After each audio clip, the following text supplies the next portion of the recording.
So, hello everyone, welcome. By the way, that video from Hangzhou, it's other than the footage from the video game, it's not made by AI. It's all made by the real city. Looks like that. It is a beautiful place.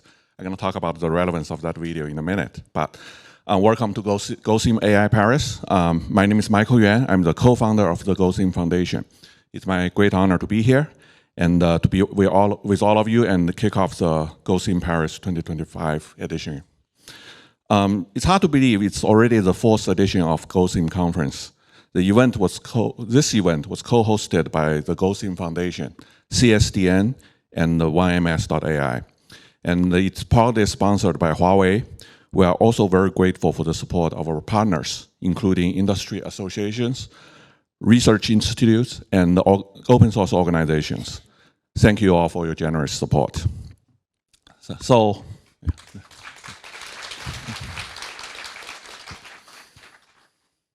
So next up, I'm gonna go straight to my own keynote. So, okay. This one, okay. Oh.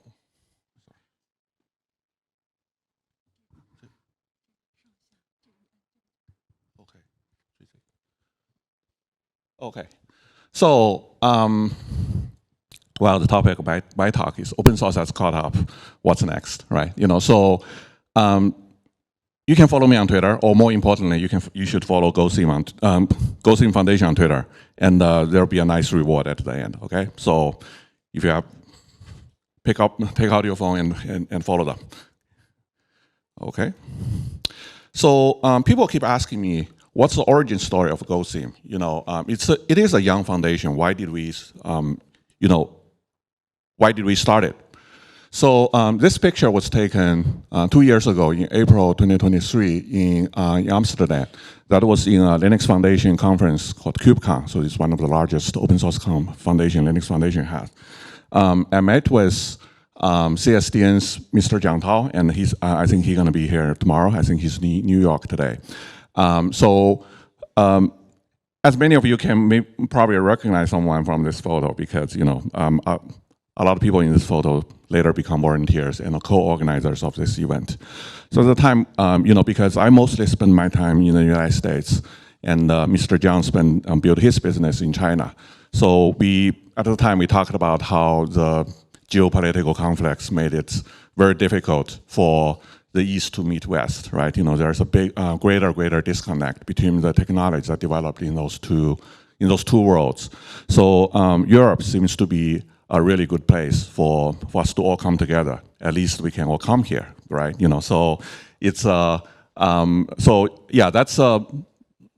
we decided to start a new organization and then have a series of conferences. I believe we have, from 2023 until this year, we had several events in Europe already, including this event, and also we are a major sponsor in Roosendaal in Netherlands, I think next week.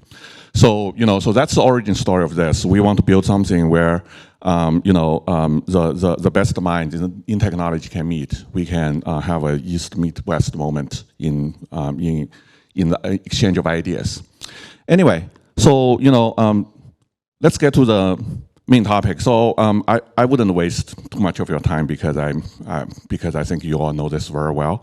We are here to talk about open source AI, and one of the milestones people keep saying that we're going to reach some point in this decade or the next has been reached this year, right? So this is the the recently released Yuan 3, I would say open weight large language model, right? As you can see, the comparison chart, they are no longer comparing themselves with other open source large language model anymore. They are comparing them with the SOTA closed source large language model. And at least from the benchmark, it looks exceeding or at least on par with the best model there is. So that's the first sentence of this talk. The open source has caught up, right? That's at least from the measurable metrics. However, there's a problem with this picture because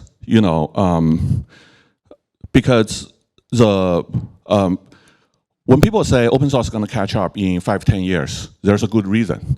Because we are anticipating the closed source AI going to evolve much faster. But instead, they plateaued. So that's why open source was able to catch up in short amount of time. If you look at this, this graph, it made rounds, I think, a couple of months ago. That's because it only goes to GPT-4o and the Llama 3, 400B model, right? As you can see, open source models is, the capability. So the y-axis is the capability, and the x is time, right? So the open source model the capability is growing much faster, but it's catching up because the closed source models are hitting a limit, hitting scaling law, right? Obviously after that you have, different ways of scaling, like the reasoning models and things like that. But still, I think the general trend holds. It's so that brings up the question. Yes, open source may have caught up, but what happened to our dream of AGI, right? So people have been, since GPT 3.5, people have been dreaming about the model become so capable that you don't need to build applications around it. You just tell it what you want to do. So that's where people say, all the infrastructure, all the application around models would be eventually irrelevant because models going to be so smart, they're going to be AGI. So what happened to the dream of AGI with this, right? That's if we see a clear plateau. So I think some of the ideas are mine, but most are not. So that's when people have been talking about. There's with open source, there may be a different way to achieve AGI. Is that we're not just going to have a anonymous and all-knowing model that can answer all the questions, can do everything that we ever want. Maybe it would be it's more like human beings that we may specialize, right? We may have specialized models and fine-tuned models, fine-tuned knowledge base, and personalized and authorized function calls, and making use of tools. Through those mechanisms, we're going to build a swarm of intelligent beings that are in collection, when taken as a whole, they're going to achieve AGI. It's not going to be just one model, one company. I think that vision is much more aligned with what we want in the open source world, right? We don't want the company who can spend most money going to be able to reach AGI and achieve monopoly in this whole thing, right? We want this to be a global collaborative effort, so that we build a large number of models, a swarm of models, and a swarm of knowledge bases, and a large number of actions, robots, and all those, so that we can have, so the path to AGI would be much more decentralized and much more like how the open source community evolves, right? So at least that's my hope. So there are definitely signs that we can see that people are moving this direction from the centralized world to the decentralized world. So if you look at OpenAI, they're deprecating their chat completion URL, or they would never completely stop it, but they're discouraging people to continue to use it, right? So the chat completions endpoint, they're replacing this with their old assistant API, which they are renaming it to the response, meaning that they are combining the model capabilities with the knowledge base, with the tool call, with the action. So meaning that they are combining those things together to build individual agents, right? So they also envision there's millions of purpose-built agents on their platform, right? On the decentralized world, there's a project called GaiaNet, and they have over 600,000 nodes, each running a large language model and knowledge base and such, right? So so that's since I'm talking, so I'll give a shameless plug of some of the open source projects that we are involved in, and if you're interested, you can go out and talk to talk to the Spotlight booth, right? So, with all that said, this there's a plotting the path forward at GOSIM Paris. We have tracks and talks and Spotlight projects that covers every single one of the topics that I've just mentioned, right?